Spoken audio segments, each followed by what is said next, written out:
Didn't see you there. Welcome to Global Bridges Incorporated. I, John Travolta, am the president and CEO of this lucrative corporation. We have been around for centuries and produced many famous bridges, such as the London Bridge and the Golden Gate Bridge. Today, I'd like to show you two of our newest interns on their first assignment. Let's take a look.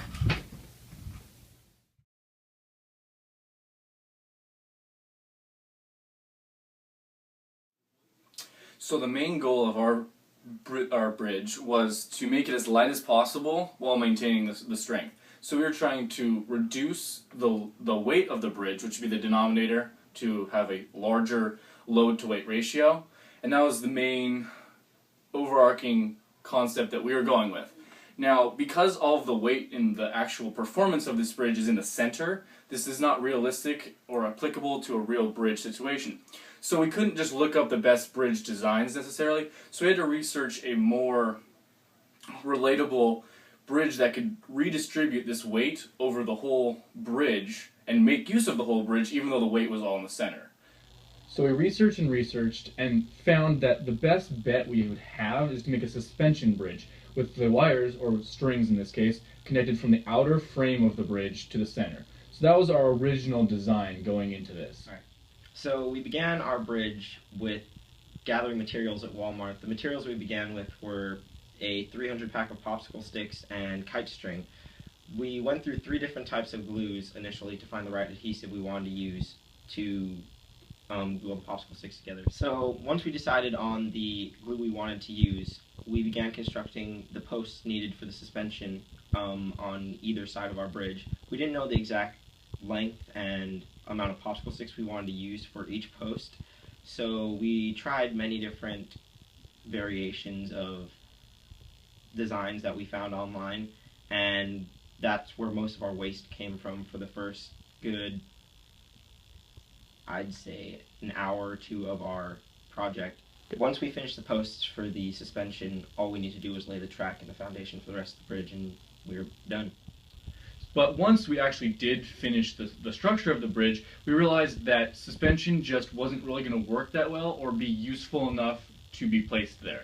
Because of how strong we made the base of it and the track of the bridge, it was very, very long. It came out to just over 40 inches, which was the best we thought we could make while keeping it light. Because the 42 inches was our max length, and that just was too much weight added to the ends of the bridge that we didn't want, because it wasn't really useful. But because of that, we ended up not really using the actual strings because it just didn't help us in terms of the structure of our bridge and the overall load it could carry. This made the strings that we used purely aesthetic and not really any use to the actual strength of our bridge. Now, when we actually did the project itself and applied the weight to our bridge, we realized that the issue didn't come from it breaking. We had way too much flex, and even after we were disqualified and it flexed over an inch, it did not break. It just flexed to the point where it fell between the 2 posts.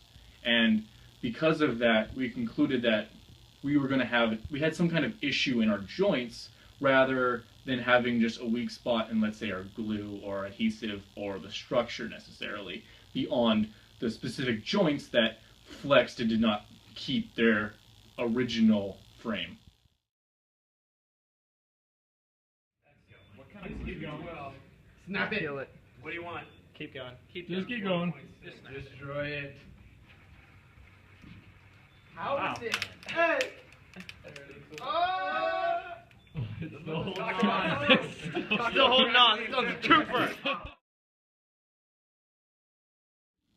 We decided that the best way to improve our bridge was to focus on the joints.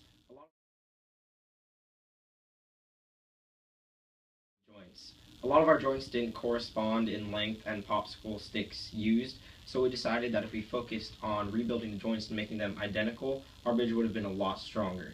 Also, if we spent less time on the posts of the suspension, since they didn't really matter in the end when it came to the testing of our bridge, we would have been able to focus on our track and our joints and all the more structural parts of the bridge that were more important, and probably had to have a stronger foundation for our bridge. Without the suspension posts, we would have had a large chunk of the bridge where a lot of joints would be missing, So if we added a lot more support and a simpler design, it would have been a lot stronger of a bridge because of the linear design of the bridge. Another minor adjustment we could have made in the construction of our bridge was we conducted most of our gluing and drying time outside, where the moisture in the air probably affected the strength of the glue used and also the space in between each popsicle stick and the glue.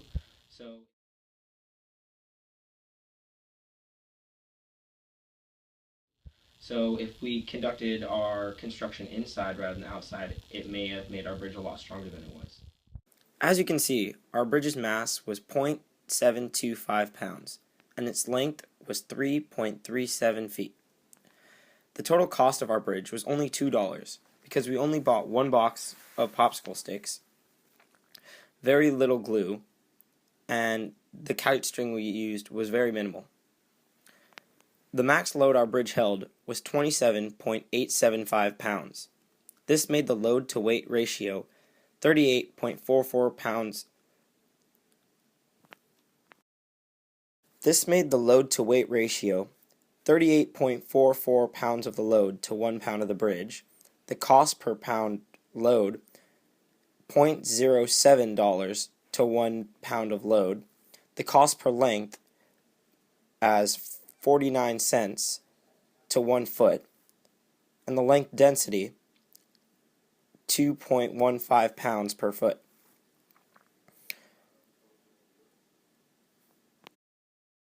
Our total waste was 0.2 pounds. This made the waste percentage 27.6% due to our trial and error, and the waste cost as 55 cents. So when we scale this up into a bridge that can hold 40 tons, the time it would take to complete a project like that, similar to what we did scaling it up from our own bridge, would be approximately 2,000 hours. Now, our actual bridge that we made took about 75% dry time.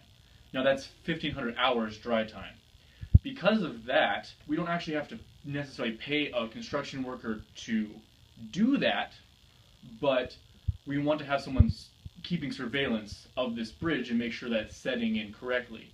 So we'd have to pay someone there to be there at every single moment of that time, which would be about 5 guys to be there every hour of the week for about 9 weeks. But we also have to have the construction of the bridge, obviously, which comes out to about 3 weeks, which is about 500 hours. And that can be only one guy, realistically, if we're trying to save money on wages, because that one guy can be doing it all in 3 weeks. And that's plenty of time to complete this bridge in a 3-month period. Is a very impressive feat, and that would keep our costs very, very minimal. Therefore, if our bridge was scaled to hold 40 tons, our bridge's mass would be 2,081 pounds, and its length would be 112 feet for 4 lanes. That would make the cost of materials $5,736. Thank you, Walmart. And the cost of waste would be $1,583. On top of paying for our workers, the total cost for the bridge's completion would be $34,977. Now, in response to the petition from the people of the area, the big issue they had was whether or not this was going to block their view of the river. Now, our bridge is very, very thin, and with the total of 4 lanes, it would be about 50 feet wide, actually just under that. So it's a very, very thin bridge. So even if they were closer than the 2.5 miles that they are away, it would be a very, very small obstruction. And because of that, that would be the biggest response to those people, is that it won't really block much of the river because of how thin the bridge actually is. Marvelous. Just stupendous. You know, these two remind me of a young Danny Zuko. They're going to take us to the next level. And you can just expect to see their names on all the future Global Bridge productions. I think I have to get this, so thanks for coming.